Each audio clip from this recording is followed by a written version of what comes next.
Host News, știri din ospitalitate, din România și din lume.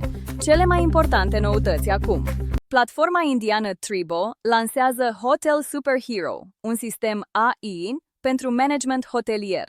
Soluția permite control vocal și automatizarea completă a operațiunilor. Bruckner Hotels adoptă sistemul Canary, lanțul danez. Bruckner Hotels implementează platforma Canary Guest Management, digitalizând check-in-ul, plățile și comunicarea cu oaspeții. Creștere de 11,7% a veniturilor hoteliere în Golf.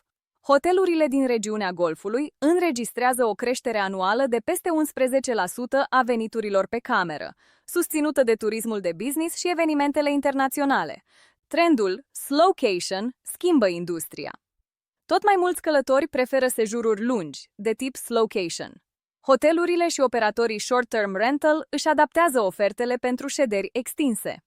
Ghid European de Comunicare Sustenabilă în Hoteluri Uniunea Europeană lansează un nou ghid de comunicare sustenabilă pentru hoteluri, menit să prevină greenwashing-ul și să standardizeze raportarea ecologică.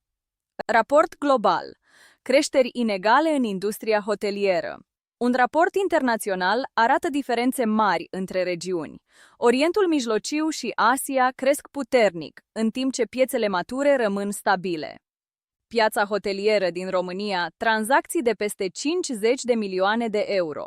În prima jumătate a anului 2025, piața hotelieră românească depășește 50 de milioane de euro în tranzacții. Tarifele medii cresc cu 8%, iar gradul de ocupare cu 4%. Posibilă majorare a TVA-ului în turism la 21%, guvernul analizează alinierea TVA-ului din turism la noul nivel standard de 21%. Operatorii avertizează că măsura ar putea reduce competitivitatea României. Hostnews.ro pentru profesioniștii din turism și administrarea proprietăților.